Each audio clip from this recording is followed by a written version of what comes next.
are they? Especially, you'd think. That's kind of understatement of the evening, probably, isn't it? Sure, they're very nice, though. Just doing a job, especially if they're the most prolific in the country. Geoff Stobbartt has won a bit of a following in Kettering. He started in August, and so far he's already issued nearly 500 tickets. You may have met him. James Burridge has been to find him.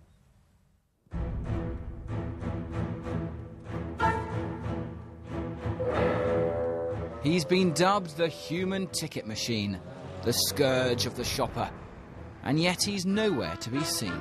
You haven't seen this man, then? You haven't seen this parking attendant who's pretty elusive today? Well, yes, he is, because he's normally in there. He's obviously heard you're coming. Yes, yeah. The face isn't familiar? No, it ain't, no. I've not seen him at all. We're trying to find this man. He's the country's busiest traffic warden. Right, I passed him less than 20 minutes ago, walking up the high street. Up there? Yep. Do you know him?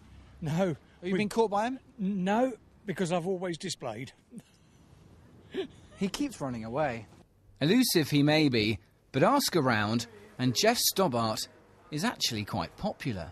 What's he done wrong now? Apparently he's the busiest in the country. He tickets the most people. That's what I've heard, yes. If he's given a ticket, then they shouldn't have been parking there. This town's pretty supportive of him. Well, he's doing his job, isn't he? Finally, after much persuasion and a few days, I tracked Geoff down and he agreed to talk to me. But hang on, some bright spark has parked on a double yellow. Well, what I would do here, he's on double yellows, but to be fair, they're not particularly good yellows, they're a bit faded.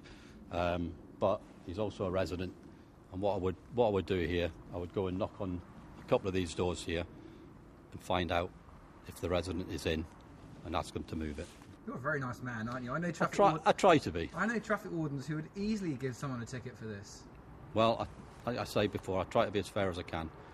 Yes, even a traffic warden has a heart. James Burridge, BBC Look East, in Kettering. Doing a splendid job. He seems very popular. Absolutely, yes. Now, holding a world record must be one of those great feelings. For some, it's throwing a custard pie.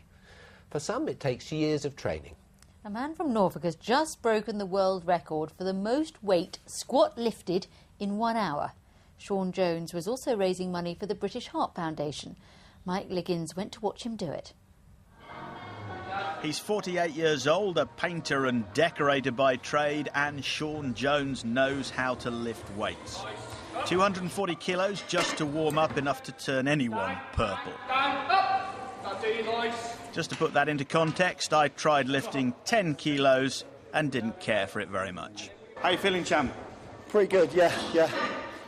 I think I'm right on the button, so I trained 5 years for it, and that's now or never. Watched by a big crowd at the Oasis Leisure Centre, Shaun had to beat 41,600 kilos in an hour. A man from Guinness was there to see fair play. He's been going for about half an hour now. Going really well, but he is beginning to tire. This is hard. You can see how hard it is. You can see how much he's sweating. I think a smasher. I think he'll do it. I believe in him. How you doing, big man? It's getting hard now. I'm in the sticking zone now. So if that's going to crash, it's going to crash now. But no, keep at it. Yeah, I'm ready to go. Come on! I said push! Come on! Earlier this week, Shaun broke the world record for blowing up a hot water bottle on Blue Peter. 18 seconds, in case you were wondering. But back to today, Shaun went past the record after 47 minutes. Great excitement. The MC, Big Dom, decided it was time to break into song. Shaun had a brief wobble, the doctor had to be called, but all was well. He had a Jaffa cake and kept going. In the end, Shaun did 46,798 kilos in an hour. As Roy Castle used to say, he's a record breaker. Mike Liggins, BBC Look East, Norwich. He does look tired, doesn't he? That looked really painful. Now, we ought to say Mike Liggins is in the Guinness Book of Records for throwing custard pies, and we think... Yes, it might be the same guy that... From the Guinness... No wonder he was over the other side of the room, do you think? Yes, well, Mike threw a custard pie in his face last time, didn't he? Poor chap. Well done to Shaun, my goodness.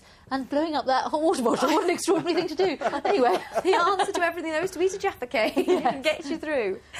Well, after 2 very misty, murky, foggy mornings, it was nice to enjoy a brighter start to the day. This was Buckden in Cambridgeshire earlier on, hardly a cloud in the sky. This is how many of us started the day, but cloud did increase during the afternoon.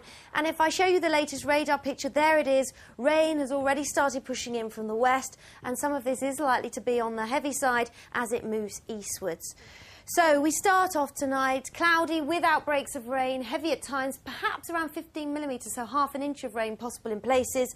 But I think during the early hours we'll be left with drier skies once the last of any showers have cleared. So by the end of the night everybody should be dry, and it will be a mild night with lows of about 8 to 10 Celsius. Now quite a blustery south to southeasterly wind for a time, but once the rain has cleared I think those winds will ease and become more south to southwesterly in direction.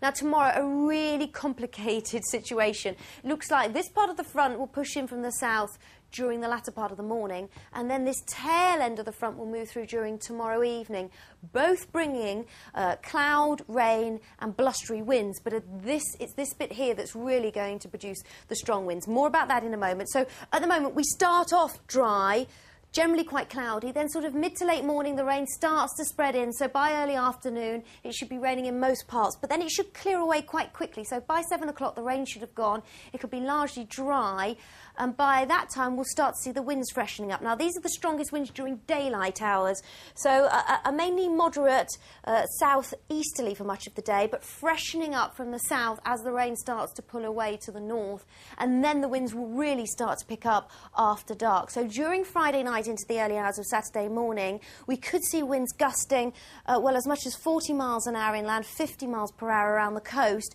and we're expecting another area of heavy rain. Now that heavy rain should have cleared by Saturday, but we're left with some heavy squally showers and still with the potential for these winds to gust 40 to 50 miles per hour. But Sunday then, it all quietens right down. It looks like it'll be fine and dry with some spells of sunshine and the winds easing to a mainly moderate southwesterly. And then on Monday, the potential for some further, well, heavy rain and blustery winds, and then perhaps a slightly drier and quieter day on Tuesday. We stay mild by day and by night too, but pressure is falling so quickly, no barometer reading tonight. Thank you very much, Jules. That's us, all from us. I can't It's easy for you to say. It's a good thing it's all over. Goodbye. Bye-bye.